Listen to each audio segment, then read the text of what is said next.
ஏண்டா உன் தங்கச்சிக்கு புடவை எடுத்தோமே அது அவளுக்கு பிடிக்குதோ என்னமோ? எனக்கு என்னமா தெரியும், நீ தானே எடுத்த.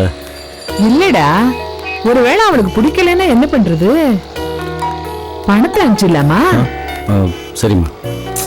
நீ என்னமோ கஷ்டப்படுற, நான் இங்க வந்து கிடக்குறேன். உங்க அப்பாவும் தங்கச்சியும் ஊர்ல இருக்காங்க. ஏண்டா ஒரு வாட்டி ஊருக்கு போயிட்டு வந்துடலாமா? லீவு கிடைக்காதும்மா. கேட்டு வாங்கு. நீ ஊருக்கு வந்து எவ்வளவு நாள் ஆச்சு? உனக்காக நான் என் புருஷனையும் பொண்ணையும் விட்டுட்டு வந்திருக்கேன். கல்யாண வயசு பொண்ணை வச்சுக்கிட்டு அவர் என்ன கஷ்டப்படுறாரோ.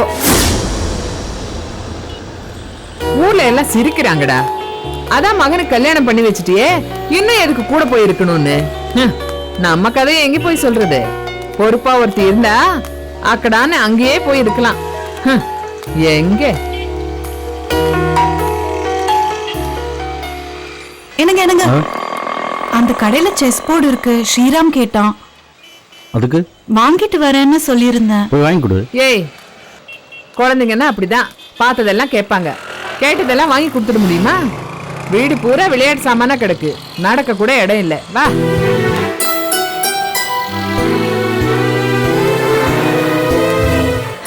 இங்கே மகன் புருஷனும் பொண்ணும் அங்கே ஊர்ல. ஏன் பொழப்பு இப்படி ஆயிடுச்சு.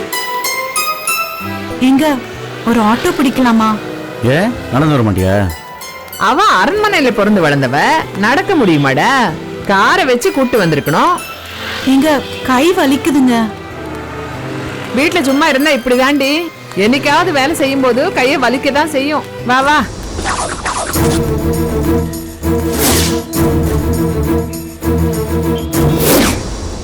டேய் மூர்த்தி, இந்த கடையில போலி நல்லா இருக்கும்டா, வாங்கி கூட. இருமா வாங்குற. பேரனுக்கு செஸ் போர்டு வாங்கி தர மாட்டீங்க, திங்கிறதுக்கு மட்டும் முதல்ல நில்லுங்க. தின்னு தின்னு ரெண்டு பேரும் இப்படி உடம்பு வளர்த்து வச்சிருக்கீங்க.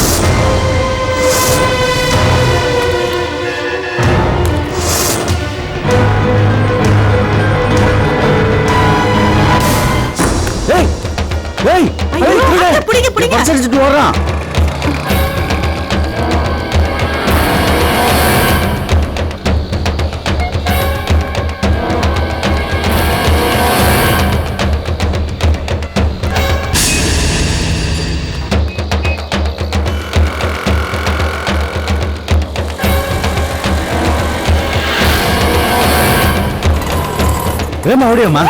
வாமா. என்னடா நடக்கிற? ஓடு.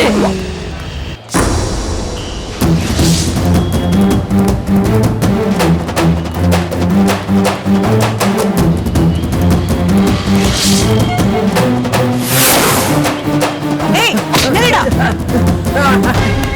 யாராவது ஹெல்ப் பண்ணுங்க ப்ளீஸ். என்னம்மா, என்ன பிரச்சனை? பர்ஸ் அடிச்சிட்டு வந்துட்டான் சார். பர்ஸ் அடிக்கிறா? போடா. இந்த பொண்ணு எதுக்கு ஓடிச்சுன்னு இப்பதான் தெரியுது. கலக்கிட்டமா. பொண்ணுன்னா இப்படிதான் இருக்கணும். திருடனை துரத்தி பிடிச்சா பாரு, இவதான் பொண்ணு.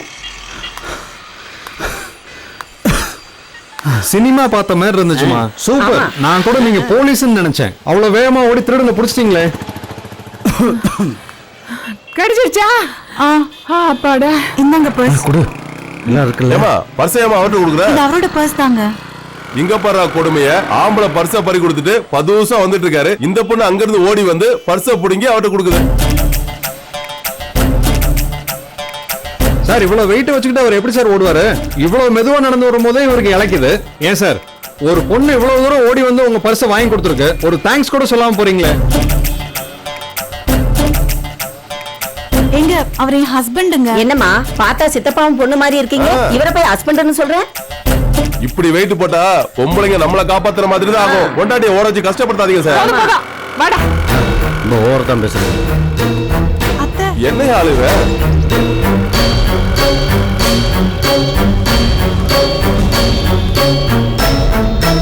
என்னங்க என்னங்க ப்ளீஸ். அத்தை அத்தை ப்ளீஸ் அத்தை.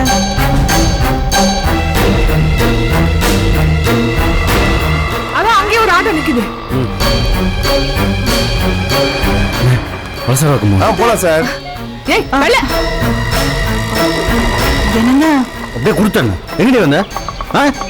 ஓட தெரியுதுல, அப்படியே நேரா வீட்டுக்கு ஓடு. இல்ல உங்க அப்பா வீட்டுக்கு போ. இந்த ஆட்டோல ஏறுன வாடா வாடா. அவகிட்ட என்ன பேசிக்கிட்டு.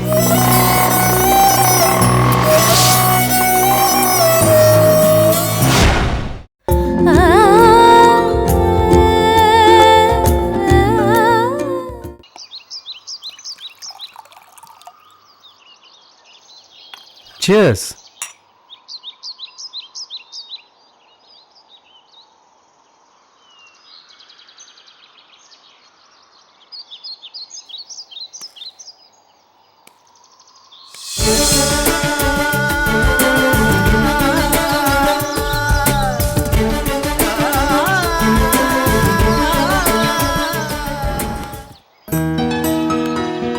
ஆமா, ஆள் பார்க்க எப்படி இருந்தாங்க?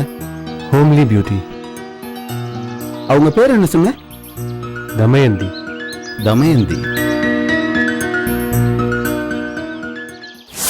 இந்த பெண்ணியம் பத்தி என்ன நினைக்கிற நீ? அப்படின்னா என்ன படிச்சிருக்க இப்படி கேக்குற?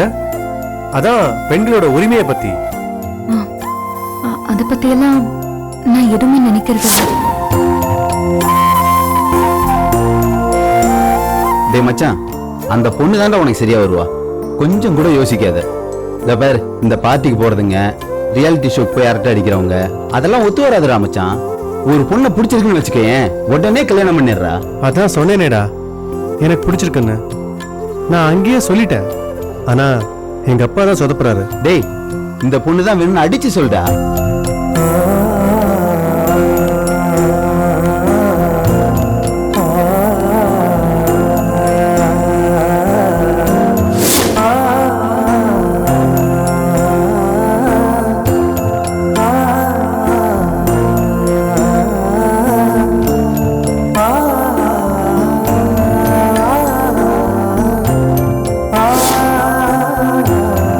நான் பாட்டுக்கு கையில டக்குன்னு முத்தம் கொடுத்துட்டேன். அவ கண்ணுல அவ்வளவு பயம். ஏண்டா இந்த முத்தத்துக்கு போய் இவ்வளவு ரியாக்ட் பண்ற பொண்ணுங்க இருக்காங்களாடா? டேய், நம்ம ஆபீஸ்ல இருக்கிற பொண்ணுங்களை வச்சு மொத்த பொண்ணுங்களையும் அப்படி நினைக்காதடா. நம்ம ஆபீஸ்ல இருக்கிறது அராத்துங்க. ஆமாண்டா, இந்த பொண்ணு வேற மாதிரிடா. இந்த சினிமாலாம் காமிப்பாங்களே டிபிக்கல் வைஃப், இந்த 80s எல்லாம் அந்த மாதிரி டைப்டா. மச்சான் யோசிக்காத, அவளே கல்யாணம் பண்ணிக்க. நம்ம லைஃப் ஸ்டைலுக்கு ஏத்த மாதிரி இந்த மாதிரி பொண்ணுங்க தான் சரி. ஏன் இதுக்குன்னு கேள்வி கேட்காம டார்ச்சர் பண்ணாம இருப்பாங்க. நம்மளும் அப்படியே வெளில போயிட்டு ஜாலியா சரக்கு அடிச்சுட்டு ஃப்ரீயா சுத்திட்டு அப்படியே ஹேங் ஓவரோட வந்து படுத்தா தலைக்கு தைலம் தேய்ச்சி விட்டு வாய்க்கு ருசியா சாப்பாடு போடுவாங்க. இந்த மாதிரி பத்தினிக்கு தான் மச்சான் வேணும். இந்த மாதிரி ஒரு பொண்ணு கிடைச்சா இதை விட சந்தோஷம் வேற என்ன இருக்க முடியும் சொல்லு? டேய், ரொம்ப யோசிக்காதடா மச்சான். மாடர்ன் பொண்ணு தான் வேணும்னு சொல்லி எங்கேயாவது மாட்டிட்டு அவஸ்தைப்படாத. அப்புறம் அவளுக்கும் சேர்த்து நீ தான் காஃபி போட்டு தர வேண்டியிருக்கும். நீ ஒரு பக்கம் சுத்து, நான் ஒரு பக்கம் சுத்துறேன்னு கிளம்பி போயிடுவா. இல்ல நம்ம கூட முதுகில ஏறிட்டு வருவா. மச்சான், நம்மளுக்கு ரெண்டுமே பிரச்சனைடா. மாடர்ன் பொண்ணு கூட வீக்கெண்ட் ஸ்பெண்ட் பண்ணலாம், வெளில சுத்தலாம், அவ்வளவுதான், அதோட விட்டுறணும். பட் ஹோம்லி பொண்ணை தானே கல்யாணம் பண்ணணும். காலங்காலமா அப்படிதான் பண்ணிட்டு இருக்காங்க. அதான் ஹோம்லி பொண்ணுங்களோட எண்ணிக்கை கம்மியாயிட்டே போகுது. சீக்கிரம் கல்யாணம் பண்ற வழியா பாடுறா. ஏய், அதெல்லாம் சரிதான்டா. ஆனா எங்க அப்பா தான் அவங்க கூட தகராறு பண்ணிட்டு வந்துட்டாரு. இனி எப்படிடா? டேய், உங்க அப்பாவுக்கு பயப்படுற ஆளா நீ? இவதான் வேணும்னு அடிச்சு புடிச்சு பண்றா. டேய், வேற ஏதாவது பிரச்சனை கூட பேசிடலாம்டா. ஆனா எங்க அப்பா தான் ஸ்டேட்டஸ் பாக்குறாரு. அவரை கன்வின்ஸ் பண்ண முடியாத ஏரியாடா அது. டேய், என்னடா பெரிய ஸ்டேட்டஸ்? பெரிய இடத்துல பொண்ணை கட்டினா அது சிக்கல் தான்டா. மதிக்க மாட்டாளுங்க. டேய் மச்சான், நான் சொல்றத கேளுடா. நம்ம மைண்ட் செட்டுக்கு இந்த மாதிரி பொண்ணுங்க தான் செட் ஆகும். டேய், பார்த்துட்டு கையில ஒரு முத்தம் கொடுத்துட்டு வந்ததுக்கே பகல்ல தண்ணி அடிச்சிட்டு இருக்க. இந்த மாதிரி பொண்ணுங்க கொடுக்குற கிக்கே தண்ணிடா. மச்சான், ரொம்ப யோசிக்காதடா. டேய் அட்ரா, சரக்கு அடிக்காம அப்படியே வச்சிட்டு இருக்க. அட்ரா மச்சான், குடு.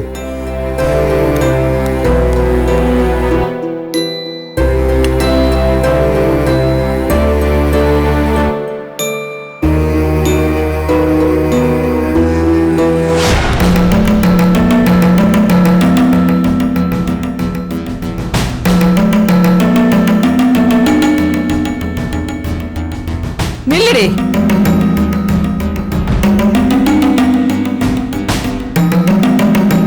எங்கடி வந்த? நம்ம தெருவுல தான் அசிங்கப்படுத்திட்டு இருந்த. இன்னைக்கு ஊருக்கே தெரியற மாதிரி அசிங்கப்படுத்திட்ட. ஏண்டி இப்படி குடும்பமானத்தை வாங்குறதுக்குனே வந்து சேர்ந்திருக்க? உனக்கு என்னையும் என் மகனையும் அசிங்கப்படுத்தணும் அதானே ஆசை? ரொம்ப நாளா நினைச்சுக்கிட்டு இருந்தேன், இன்னைக்கு நடத்தி காட்டிட்டேன். இல்லத்த பர்ஸ் எடுத்துட்டு ஓடுனது என்ன பண்றதுன்னு அது தெரியாது. என் மகனோட பர்ஸ் தானே, அவனே கவலைப்படல. நீ எதுக்கு பேய் பிடிச்ச மாதிரி ரோட்ல ஓடுன? எல்லாரும் உன்னை பார்க்கணும் அதானே?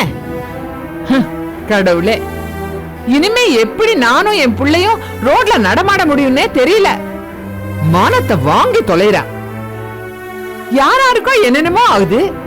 கொஞ்ச நாளைக்கு உன் ஓட்டத்தை அந்த கடவுள் நிறுத்த கூடாது? உன் மருமக சரியான ஓடுகாலி அம்மன்னு எல்லாரும் என்ன கேக்குறாங்க. இந்த முகத்தை எங்க கொண்டு போய் வச்சுக்கிறது? நல்ல சிக்கனதா இருக்க.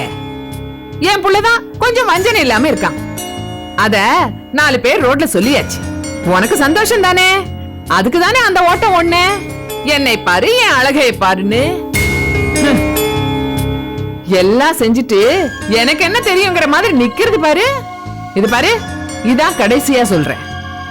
இனி நீ ரோட்ல ஓடுனேன்னு தெரிஞ்சது அன்னைக்குதான் இந்த வீட்டுல உனக்கு கடைசி நாள். பொட்டிய தூக்கி வெளியில போட்டுடுவேன். உன் புள்ளைய நாங்க பாத்துக்கிறோம்.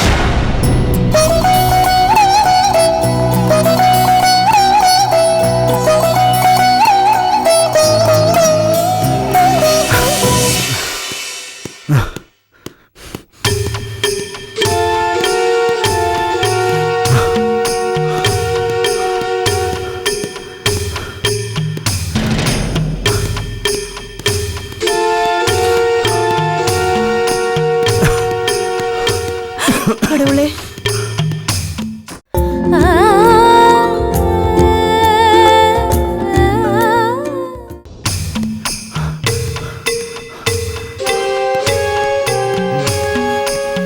கடவுளே,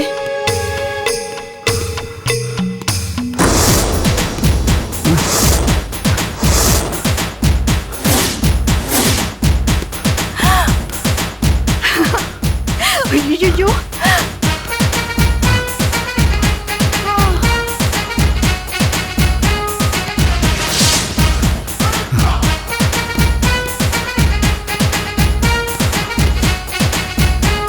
ஐயோ, எங்க த்ரெட்மில் வாங்கினதோட சரி, 2 வருஷம் அது பக்கம் திரும்பி கூட பார்க்கல. இன்னைக்காவது தோணுச்சே. சாரிங்க, அவங்க கிண்டல் பண்ணதெல்லாம் பெருசா எடுத்துக்காதீங்க. நான் எதிர்பார்க்கவே இல்லைங்க. சும்மா நடிக்காத, கிளம்புறி. எப்படியோ கெட்டதுல ஒரு நல்லது மாதிரி நீங்க ஒர்க் அவுட் பண்ண ஆரம்பிச்சிட்டீங்க. அது வரைக்கும் சந்தோஷம்.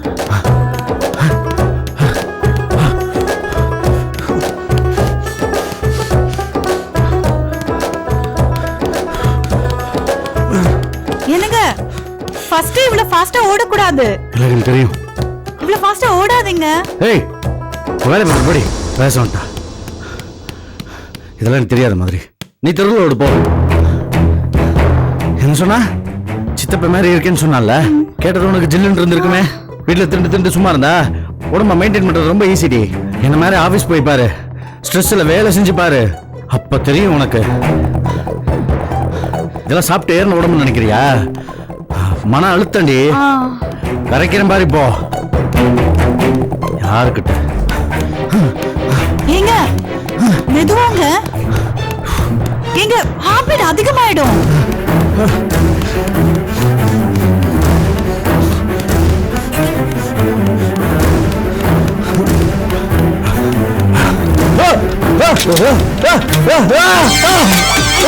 என்னங்க என்னங்க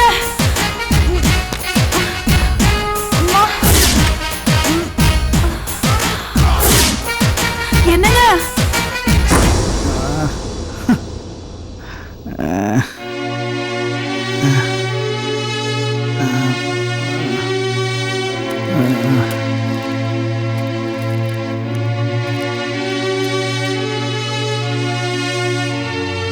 சிஸ்டர், மூக்கு எப்ப சரியாகும்? ஒரு 1 வீக் ஆகும். என்னம்மா இப்படி பேசுறா? தொண்டையில ஏதாவது அடிபட்டு இருக்குமா? மூக்குல அடிபட்டதுனால அப்படி பேசுறாரு. 2-3 நாள்ல சரியாயிடும். சிஸ்டர், இந்த பிளாஸ்டர் பிரிச்சதுக்கு அப்புறம் தலைமை தெரியுமா? அது பிரிச்சதுக்கு அப்புறம் தான் தெரியும். ஐயோ, ஏனே இப்போ உனக்கு சந்தோஷமா? கேட்குறவங்கள்ட்ட எல்லாம் நான் கூப்பிட்ற கதையை சொல்லலாம். நீ உன் ஓட்டப்பந்தயத்தில் ஆரம்பிச்சு உன் வீரக்கதையெல்லாம் சொல்லி கடைசி என் மூக்குக்கு வரலாம். நீ சார் ஸ்ட்ரெயின் பண்ணிக்காதீங்க சார், வலிக்கும். சும்மா இருந்தாலும் வலிக்குது சிஸ்டர். எப்படி சார் வந்தீங்க? அவன் எங்க விழுந்தா? இதோ இங்க நிக்கிறாளே, எல்லாம் இவளால.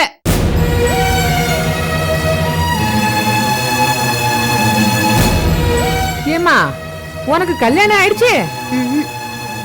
ஆ, ஆமா, நீ ரோட்ல எல்லாம் ஓடுவியா? ரோட்லியா? நான் என்ன பைத்தியமா? பாத்தியா, உனக்கு கல்யாணமும் ஆகல, ரோட்லயும் ஓட மாட்ற. ஆனா இங்க ஒரு பைத்தியம் இருக்கு பாரு, இவ ஓடுவா, தலை தறிக்க ஓடுவா. எவன் சிரிக்கிறான், எவன் பாக்குறான், இதெல்லாம் கிடையவே கிடையாது. எப்பவும் ஒரே ஓட்டம்தான். அதனாலதான் இன்னைக்கு என் புள்ள மூக்குல அடிபட்டு இப்படி கிடக்குறான். அம்மா வீட்டுக்கு போலாமா? இருடா. பாரு, வீட்டுக்கு போறானா? புள்ளைய வளர்த்து வச்சிருக்கா பாரு, எல்லாம் அவ மாதிரியே தான். அப்ப மூஞ்சி பேந்து கிடக்குறான், உனக்கு வீட்டுக்கு போணுமா? அடி வாங்குவேன். சார் இந்த மாத்திரை போட்டுக்கோங்க. கொஞ்சம் இருங்க. வாயை திறக்க முடியலங்க. ஐயோ, நீ அப்படி வேகமா கொஞ்ச நேரம் கழிச்சு நானே குடுக்கறேன். மறந்துடாம கொடுத்துருங்கம்மா. அது என்ன மாத்திரை தனியாவே? இப்ப கொடுக்க வேண்டியது. சரி. ஆமா, வாயை கூட திறக்க முடியாத அளவுக்கு பண்ணிட்டாலேம்மா. ஏடி எவனோ பர்ஸ் அடிச்சுட்டு போன, உனக்கு என்னடி? நீ ஏன்டி பின்னாடியே ஓடுன? 4 பேர் பார்த்து நீ ரொம்ப ஸ்லிப்பா இருக்க, நல்லா ஓடுறேன்னு சொல்லணும், அதானே? அப்படி இல்லடா, நீ கொஞ்சம் பூசினாப்புல இருக்கியா, உன்னால வேகமா ஓட முடியாது. இவ நல்லா ஓடுறா இல்ல, அத பார்த்து 4 பேரு புருஷனால ஓட முடியல, பொண்டாட்டி பாரு எப்படி ஓடுறான்னு உன்னை மட்டம் தட்டணும். அதான்டா இவளோட எண்ணம். என் வயசுல இப்படி ஒரு ஓடுகாலிய நான் பார்த்ததே இல்லப்பா. நான் மாட்டுக்கு ட்ரெட்மில்ல ஓடிட்டு இருந்தேன், பக்கத்துல வந்து சிரிச்சு, ஏடி உனக்கு நக்கலா போச்சுல்ல? சீரடி செஞ்சு நிக்கிறான் பாரு, ஒன்றும் தெரியாத மாதிரி. நடிக்காத நீ, உன் நடிப்பை பத்தி எனக்கு நல்லா தெரியும். எல்லாத்தையும் நீ பிளான் பண்ணி தானே பண்ணிக்கிட்டு இருக்க. அப்படியே ஒன்றும் தெரியாத மாதிரி மூஞ்ச வச்சுட்டு இருக்கா பாரு. டேய், இது குடும்ப மூஞ்சிடா. அப்பன்ல இருந்து புள்ள வரைக்கும் அத்தனை பேருக்கும் இதே மூஞ்சிதான். ஆமா, செய்யறதெல்லாம் களவாணித்தனம், போடுறதெல்லாம் நல்லவங்க மாதிரி வேஷம். மூஞ்ச பாரு. இந்த நடிப்பு நம்பிதானே நம்ம போய் விழுந்தோம். என் ஃப்ரெண்ட்ஸ் பக்கத்து வீட்டுக்காரன் ஒவ்வொருத்தரும் வருவான், எப்படி அடிபட்டுச்சுன்னு கேட்பானுங்க. நடந்த கதையை அப்படியே சொல்லுவியே, உனக்கு சந்தோஷமா இருக்குமே. புருஷன் பரிசை ஒருத்த அடிச்சுட்டான், அந்த ஆளால ஓட முடியல, நான் ஓடி போய் பிடிச்சேன் அவனை. இதானே நீ பிளான் பண்ண? வீட்டுக்கு வா, உனக்கு இருக்கு அப்படியே ஒண்ணு. என்னையா பண்ற? ஏந்திரி நீ, போ அந்த பக்கம் வரும்போ. என்ன வேணும் தான் அடிப்படை வச்சேன், பிளான் பண்ணி தான் பண்ணேன். அதுக்கு என்ன இப்போ? ஒழுங்கா த்ரெட்மில்ல கூட ஓட தெரியல, உன்னெல்லாம் வெக்கம் இல்லாம புருஷன்னு சொல்லிட்டு திரியறல. எனக்கு வேணும். பிளான் பண்ணி மூக்கெல்லாம் உடைச்சிருக்க கூடாது, உன் மண்டையை உடைச்சிருக்கணும். என்ன என்ன ஓர சவுண்ட் விடுற? உட்கார்ந்து போட்டு குடுக்குறியா? இந்த மாதிரி யூஸ்லெஸ் பையனை பெத்துட்டு வாய் உனக்கு அந்த அளவுக்கு நீளுது. அம்மா பையனோட சைஸ பாருங்க, 2 பேரும் ஒன்னா நிக்க வச்சு சுத்தணும்னா ஒரு நாள் ஆகும். நீ எங்களை திட்டுறியா? என்ன பேசுற?